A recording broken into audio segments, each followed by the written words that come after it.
அன்பர்களே, ஆண்டவராகிய இயேசு கிறிஸ்துவின் நாமத்தில் உங்களுக்கு மனம் நிறைந்த வாழ்த்துக்களை தெரிவித்துக் கொண்டு சத்திய வசனம் திருமறை பாட நிகழ்ச்சிக்கு உங்களை அன்போடு அழைக்கிறோம். சத்திய வசனம், இது தேவனின் வசனம்.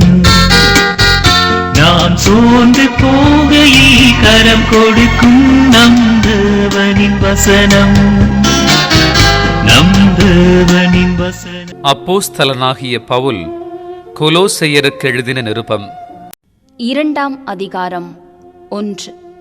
உங்களுக்காகவும் லவோதிக்கேயாவில் இருக்கிறவர்களுக்காகவும் சரீரத்தில் என் முகத்தை காணாதிருக்கிற மற்றெல்லாருக்காகவும் மிகுந்த போராட்டம் எனக்குண்டென்று நீங்கள் அறிய விரும்புகிறேன். இயேசு கிறிஸ்துவின் இனிய நாமத்தில் சத்தியவசனம் நேயர்களுக்கு என் அன்பின் வாழ்த்துக்கள்.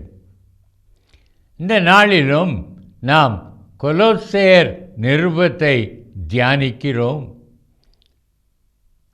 இந்த நிருபத்தை நாம் வாசிக்கும் பொழுதும் தியானிக்கும் பொழுதும் ஒன்றை நினைவு கூற வேண்டும். அதாவது, இந்த கொலோசே சபை பவுலினால் ஆரம்பிக்கப்படாத ஒரு சபை. பவுலுக்கும் கொலோசே சபைக்கும் தொடர்பே கிடையாது. ஆனால் எபேசுவிலே பவுல் கூட்டங்கள் நடத்தி கொண்டிருந்த போது அநேக கிரேக்கர்கள் ரட்சிக்கப்பட்டார்கள். அதிலே எப்பாப்பிராவும் ஒருவன். அவனுக்குள் தன் மக்கள் இயேசுவை காண வேண்டும் என்கிற வாஞ்சை எழுந்ததினால் அவன் இந்த லைக்கஸ் நதி பள்ளத்தாக்கிலே கொலோசே, லவோதிக்கேயா, எராப்போலி ஆகிய 3 பட்டணங்களில் சபைகளை ஸ்தாபித்து விசுவாசிகளை ஏற்படுத்தி லைக்கஸ் நதி பள்ளத்தாக்கின் விசுவாசிகளுக்கு ஆவிக்குரிய தகப்பனாக இருந்தான். தங்கள் சபைகளுக்கு ஒரு ஆபத்து வருகிறதாக இருந்தது. அதாவது, கள்ள போதகர் வந்து அவர்கள் இயேசு தேவனில்லை, ரட்சிப்புக்கு மனித ஞானமும் வேண்டும், மனித முயற்சியும் வேண்டும் என்றெல்லாம் சொல்ல ஆரம்பித்தார்கள். அந்த எப்பாப்பிரா தன்னுடைய சபையினர் மோசம் போய்விடுவார்களோ என்று பயந்தான். கர்த்தர் அவனை ரோமாவில் இருக்கிற பவுலினிடத்திற்கு அனுப்பினார். ஆகவே பவுல் எப்பாப்பிராவினிடத்தில் எதை கேட்டானோ அதை வைத்தே அந்த நிருபத்தை எழுதி அவன் கொலோசே பட்டணத்துக்கு அனுப்பி, லவோதிக்கேயாவிலும் இதை வாசியுங்கள் என்று சொல்லி அவன் அனுப்பினான். இந்த 2ஆம் அதிகாரத்தில் பவுல் தன் பாரத்தை வெளிப்படுத்துகிறான். நான் வாசிக்கிறேன்.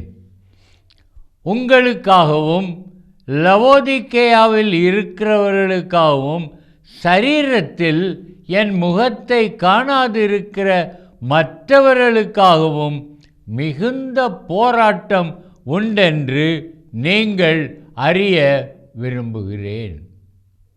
போராட்டம் அது ஒரு கொள்கைக்காக இருக்கலாம், ஒரு தீமையை எதிர்த்து இருக்கலாம், ஒருவர் தவறும் பொழுது அவர் திருந்த வேண்டும் என்கிற ஒரு ஏக்கமும் ஒரு போராட்டமாகவே இருக்கும். பவுலுக்குள்ளது மனதின் போராட்டம். அவன் கேள்விப்பட்ட நாள் முதல் இந்த கொலோசே சபையினர் காக்கப்பட வேண்டும், தவறான போதனைகள், கள்ள போதகர்கள் இவர்களில் இருந்து காக்கப்பட வேண்டும் என்கிற பாரம் அவனுக்கு உண்டானதினால் அவன் சொல்லுகிறான், எனக்கு போராட்டம் உண்டு. ஜெபத்திலே அவர்களுக்காக தேவனிடத்தில் போராடுகிறான். சாத்தானுக்கு எதிராக ஜெபமே ஜெயம் என்பதை வாழ்க்கையில் கண்டவனாக தேவனிடத்தில் இந்த காரியத்தை சொல்லி அவர் ஆலோசனையை அவன் எப்பாப்பிராவுக்கு கொடுத்து அனுப்பினான். பாருங்கள், இந்த இதிலே எதற்காக அவனுக்கு போராட்டம்? 2ஆம் வசனத்தை பாருங்கள். அவர்களுடைய இருதயங்கள் தேற்றப்பட்டு. நம்ம எல்லாருக்கும் தெரியும், விசுவாசமும் இருதயத்தில் தான் உண்டாகுது. அதே நேரத்தில் சந்தேகங்களும் தவறான எண்ணங்களும் இருதயத்தில் இருந்து தான் உண்டாகுது. அப்போ இந்த இருதயம் கர்த்தருக்குள் திடப்படுத்தப்படுமானால் விசுவாசத்தில் உறுதியாயிருப்பார்கள்.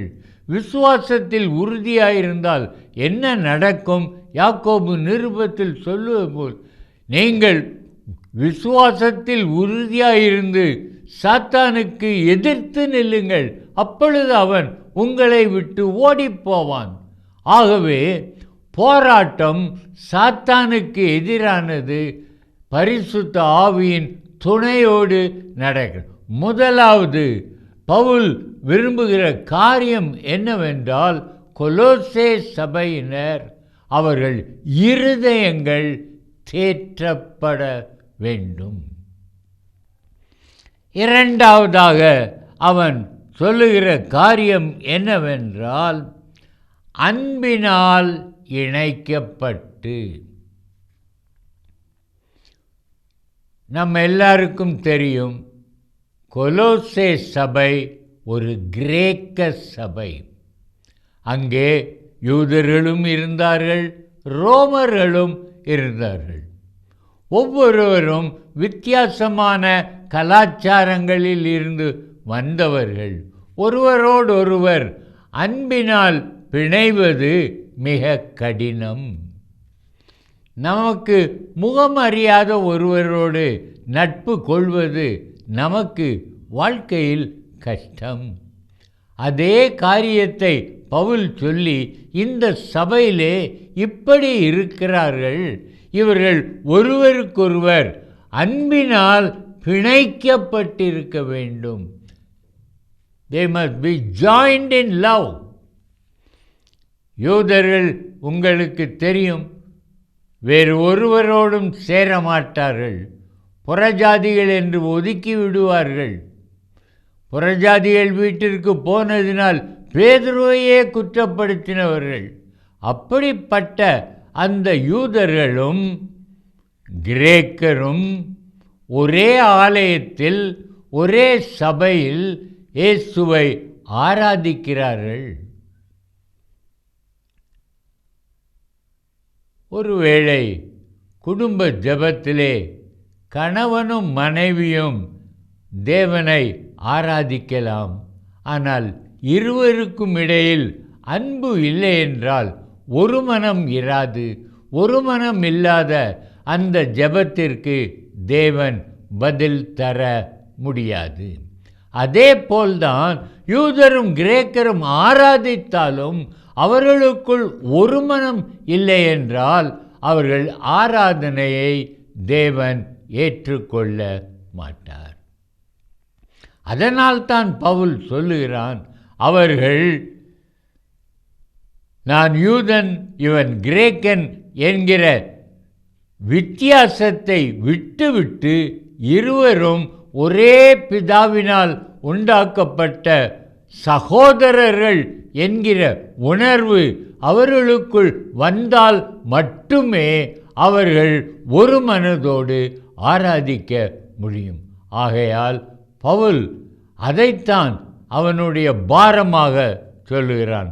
பாருங்கள், அவர்கள் அன்பினால் இணைக்கப்பட்டு பிதாவாகிய தேவனுக்கும் கிறிஸ்துவுக்கும் உரிய இரகசியத்தை அறிந்து கொள்ளுகிற உணர்வின் பூரண நிச்சயத்தினுடைய எல்லா ஐஸ்வர்யத்திற்கும் உரியவர்கள் ஆக வேண்டும் என்றே இப்படி விரும்புகிறேன்.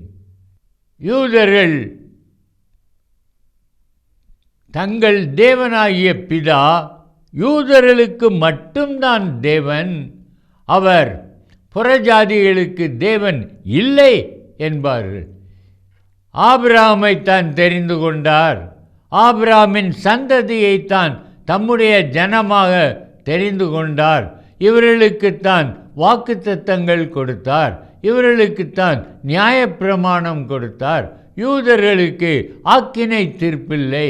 அவர்கள் மோட்ச பிள்ளைகள், பரலோக வாசிகள் என்கிற மேன்மையுடையவர்கள். ஆகையால் புறஜாதியாருக்கு இந்த எங்கள் யெகோவா பிதா அல்ல என்று சொல்லிக் கொண்டிருந்தார்கள். இன்றைக்கு ஒருவன் உங்களிடத்தில் வந்து, நீ ஒரு நியாயப்பிரமாணம் இல்லாதவன், விருத்த சேதனம் பண்ணப்படாதவன், ஆகையால் பிதா உனக்கு தேவன் இல்லை என்று சொன்னால் நீங்கள் என்ன சொல்லுவீர்கள்? நாங்கள் விசுவாசித்திருக்கிறவர் இன்னார் என்று அறிவோம். அவர் எங்கள் பிதா. அவர் எங்களை பரலோகத்திற்கு சுதந்திரவாளிகளாய் வைத்திருக்கிறார். எங்களை ரட்சிக்கிறார், பாதுகாக்கிறார், பாவ மன்னிப்பை தருகிறார் என்று சொல்லி நாம் அவருடைய பிள்ளைகள் என்பதை உறுதியாய் சொல்லுகிறோம். ஆனால் அந்த காலத்து புறஜாதிகளுக்கு அது ஒரு சந்தேகமாகவே இருந்தது. ஆகையால் தான் பவுல் சொல்லுகிறான், யூதர்களும் கிரேக்கர்களும் ரோமர்களும் அன்பினால் இணைக்கப்பட்டு ஒரே பிதாவினுடைய பிள்ளைகளாய் சபையில் இருக்க வேண்டும். இதுதான் அவனுடைய பாரம். 3வது வசனத்திலே அவன் சொல்லுவது, இயேசு தேவன் அல்ல, அவருடைய ஞானம் ரட்சிப்பதற்கு போதாது.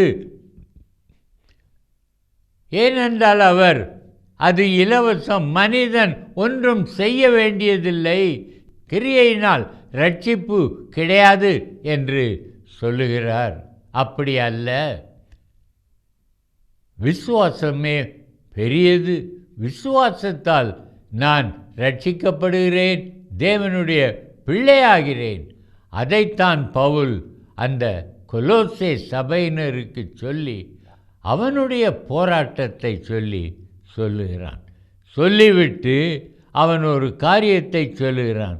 5ஆம் வசனத்தில், சரீரத்தின்படி நான் தூரமாயிருந்தும் ஆவியின்படி உங்களுடனே கூட இருந்து உங்கள் ஒழுங்கையும் கிறிஸ்து இயேசுவின் மேலுள்ள உங்கள் விசுவாசத்தின் உறுதியையும் பார்த்து சந்தோஷப்படுகிறேன். சகோதரனே, உங்கள் விசுவாசம் எப்படிப்பட்டது? கிறிஸ்துவின் மேல் ஆழமான விசுவாசம் உள்ளவர்களாய் இருக்கிறீர்களா? சின்ன சின்ன காரியங்களில் அவரை விசுவாசித்து அவர் உங்களுக்கு பதில் கொடுத்து நீங்கள் கேட்டதை செய்யும்போது அவர் மேல் நம்முடைய விசுவாசம் பலப்படும், வளரும். ஆகவே கிறிஸ்துவை நான் விசுவாசிப்பதில் இருந்து விலகவே கூடாது. இதைத்தான் பவுல் தன் பாரமாக போராட்டமாக இது எளிதில் வராது. ஏனென்றால் சாத்தான் நம்முடைய விசுவாசத்தை அழிப்பதற்குத்தான் அவன் முயற்சி செய்வான். லூக்கா 22:31 பாருங்கள், சாத்தான் உன்னை சுளையினால் புடைப்பது போல் புடைக்க உத்தரவு கேட்டுக்கொண்டான் என்று இயேசு பேதுருவினிடத்தில் சொன்னார். அவர் சொன்னார், நானோ உன் விசுவாசம் ஒளிந்து போகாதபடிக்கு உனக்காக பிதாவினிடத்தில் பரிந்து பேசுகிறேன் என்றார். அதே காரியத்தை தான் பவுலும் செய்கிறான். இயேசு பேதுருவுக்கு செய்ததைத்தான் பவுலும் கொலோசே சபையினருக்கு செய்கிறான். ஆகவே பவுலின் போராட்டம் இது. இந்த வசனங்களை வாசிக்கும் பொழுது உங்களுக்குள் ஏதாவது ஒரு புது எண்ணம் உருவாகிறதா? முகமறியாதவர்களுக்காக பவுல் இப்படி ஜெபிக்கிறானே, நான் என் பிள்ளைகளின் விசுவாசம் உறுதிப்படவும் அது சாத்தானால் அழிக்கப்படவும் கூடாது என்று என் பிள்ளைகளுக்காக நான் போராடி ஜெபிக்கிறேனா? குடியார கணவன் திருந்த வேண்டுமென்று நான் விசுவாசத்தோடே தேவன் மாற்றித் தருவார் என்கிற விசுவாசத்தோடே போராடுகிறேனா? சாத்தானோடு போராடுகிறேனா? பவுல் எழுதுவது அந்த கொலோசே சபைக்கு மட்டுமா அல்ல. ஆனால் அவனுக்கு இன்றைக்கு இந்தியாவின் ஒரு மூலையிலே நீங்களும் நானும் அந்த கடிதத்தை வாசித்து சாத்தானுக்கு எதிராக போராட நம்மை அர்ப்பணிப்போம் என்கிறது அவனுக்கு தெரியுமா? தெரியாது. ஆனால் வசனங்கள் எல்லாம் தேவ ஆவியினால் எழுதப்பட்டது. அவைகள் என்றென்றைக்கும் நிலைத்திருக்கிறவைகள் ஆனதினால் அன்றைக்கு பவுல் சொன்னது இன்றைக்கும் நமக்கும் பிரயோஜனமாய் இருக்கிறது. கிறிஸ்தவ வாழ்க்கை அசையாத உறுதியான கிறிஸ்தவ வாழ்க்கை இருக்க வேண்டுமென்றால் ஒவ்வொரு கிறிஸ்தவனிலும் கிறிஸ்துவின் சாயல் தோன்ற வேண்டும் என்றால் எப்படிப்பட்ட ஒரு வாழ்க்கை வாழ வேண்டும்? உங்களுக்கு ஒருவேளை எப்படி வாழ்ந்தால் நான் இயேசுவுக்கு பிரியமாயிருக்க முடியும் என்கிற கேள்விக்கு பதில் தெரியாமல் இருக்கலாம்.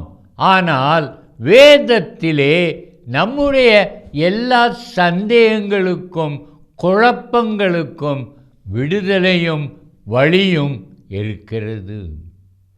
ஆகவே இந்த 6ஆம் வசனத்திலே பவுல் கிறிஸ்தவ வாழ்க்கையின் காரியங்கள் எப்படி இருக்க வேண்டும், உறுதியாய் இருப்பதற்கான வழிகளை சொல்லுகிறான். பாருங்கள். ஆகையால் நீங்கள் கர்த்தராகிய கிறிஸ்து இயேசுவை ஏற்றுக்கொண்டபடியே.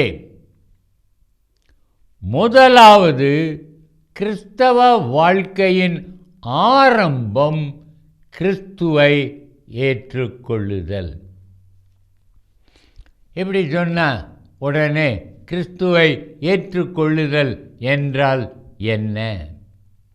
நம்முடைய வாழ்க்கையை கொஞ்சம் யோசித்து பார்க்கணும். ஏதோ ஒரு காரியம் செய்ய நினைக்கிறோம்.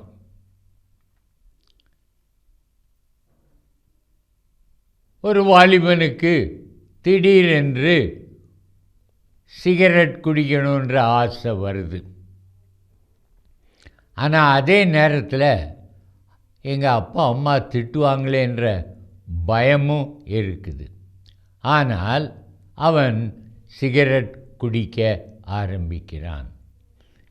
எது அவனை தவறான பழக்கத்திற்கு உட்படுத்துகிறது?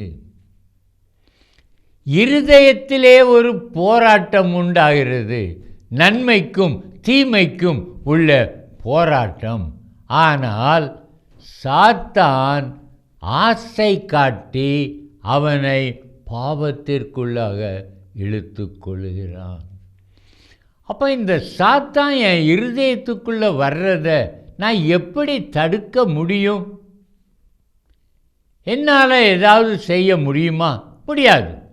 அப்படியானால் நான் என்னை விடுவிக்கிறவர் இயேசு என்று நம்ப வேண்டும். அந்த நம்பிக்கையில் உறுதியாயிருந்தால் அவரை நோக்கி நான் ஜெபிப்பேன். ஏனென்றால் இயேசு அநேக காரியங்களை சொல்லி இருக்கிறார்.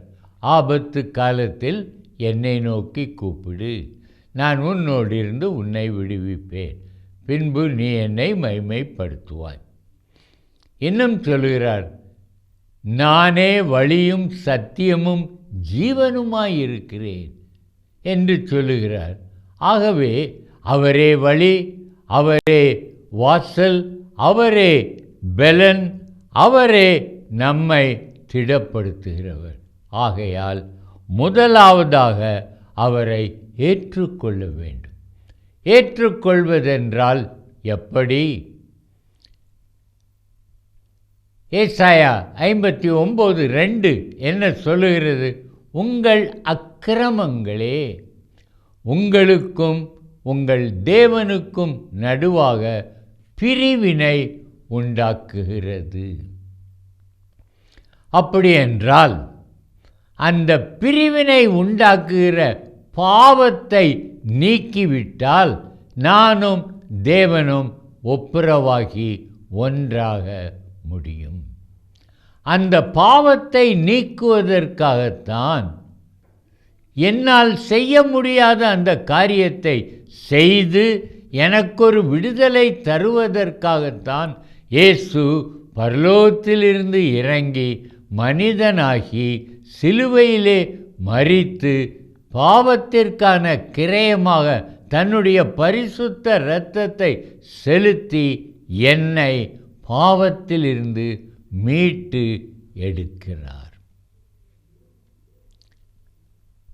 அந்த இயேசு என் பாவத்தை மன்னித்து என்னை பிள்ளையாக ஏற்றுக்கொண்டார் என்று நான் விசுவாசித்து, இயேசுவே எனக்குள் வாரும், என் வாழ்க்கையை எனக்காக நடத்தும், என் ஆசைகள், இஷ்டங்கள், பாவ சிற்றின்பங்கள் எல்லாத்தையும் விலக்கி எனக்குள் ஒரு பரிசுத்த வாழ்க்கை தாரும் என்று என்றைக்கு நீ கேட்கிறாயோ அன்றைக்கு தான் பாவ மன்னிப்பாகிய ரட்சிப்பு உனக்கு கிடைக்கும்.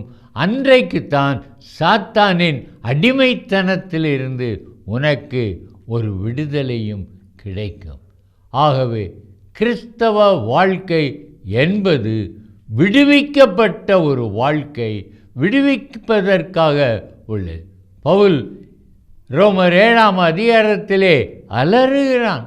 நிர்பந்தமான மனுஷன் நான், விரும்புகிற நன்மையை செய்யாமல் விரும்பாத பாவத்தை செய்கிறேன். நான் அல்ல, எனக்குள் வாசமாயிருக்கிற பாவமே அப்படி செய்தது. ஆகவே இயேசுவை உனக்குள் வாசமாயிருக்கும்படி அழைப்பாய் என்றால் அவர் பாவத்தை துரத்தி உன்னை பரிசுத்தமாக்குவார். அதுதான் அவரை ஏற்றுக்கொள்வது. இதுதான் கிறிஸ்தவ வாழ்க்கையின் ஆரம்பம். முதலாவது இது உன்னில் ஏற்பட வேண்டும். இதைத்தான் பவுல் கொலோசே சபையினருக்கு நினைவுபடுத்துகிறான். நீங்கள் ஒரு நாளில் சிலை வணக்கத்தை விட்டுவிட்டு தேவன் இயேசுவை வணங்க ஆரம்பித்த பொழுது இந்த காரியம் உங்கள் உள்ளத்திலே நடந்தது என்று சொல்லி, நீங்கள் ரட்சிக்கப்பட்டவர்கள், கிறிஸ்துவை ஏற்றுக்கொண்டவர்கள், ஆகையால் நீங்கள் கிறிஸ்தவ வாழ்க்கை வாழ இதுதான் ஆரம்பம் என்று சொல்கிறார். சகோதரனே, சகோதரியே, தம்பி, தங்கச்சி, நீ இந்த இயேசுவை ஏற்றுக்கொண்டிருக்கிறாயா?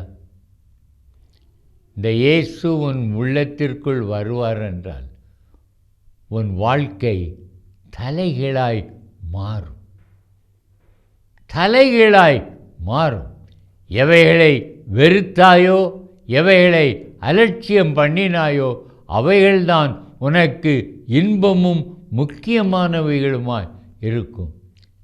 எவைகளை நீ நாடி தேடினாயோ அவைகள் உனக்கு வெட்கமாயும் வேதனையாயும் இருக்கும். இன்றைக்கே நீ இயேசுவை ஏற்றுக்கொள்வாயா? ஒரு சின்ன ஜெபம். நீ முழு மனதோடே உன் பாவ வாழ்க்கைக்காய் கசந்து, பரிசுத்தம் வேண்டும், நாம் பரலோகம் போகணும், என் பிள்ளைகளும் பரலோகம் வரணும் அப்படின்ற ஒரு ஆசையில் நீ இயேசுவை நோக்கி, இயேசுவே எனக்குள் வாரும் என்று இந்த நேரம் கூப்பிடுவாயா? என்னோடு சேர்ந்து ஜெபம் பண்ணு. அன்பின் தகப்பனே, நாங்கள் பாவம் செய்து உம்முடைய சமூகத்தை விட்டு விலகி உம்மை அறியாமற் போனோம். உம்முடைய சித்தத்தை புறக்கணித்தோம். அழிவுக்கு நேராக போய்க் கொண்டிருக்கிறோம். அப்பா, எங்கள் மேல் இறங்கி எங்கள் பாவங்களையெல்லாம் மன்னித்து எங்களுக்கு ஒரு விடுதலை தாரும். எங்களுக்குள் வாசம் பண்ணி எங்கள் இருதயத்திலே நீர் ஆளுகை செய்து கெட்ட சிந்தனைகளும் கெட்ட எண்ணங்களும் தோன்றாதபடி எங்களை பரிசுத்தமாக்கி அருளும். இயேசு நாமத்தில் ஜெபிக்கிறோம் ஜீவனுள்ள பிதாவே, ஆமென்.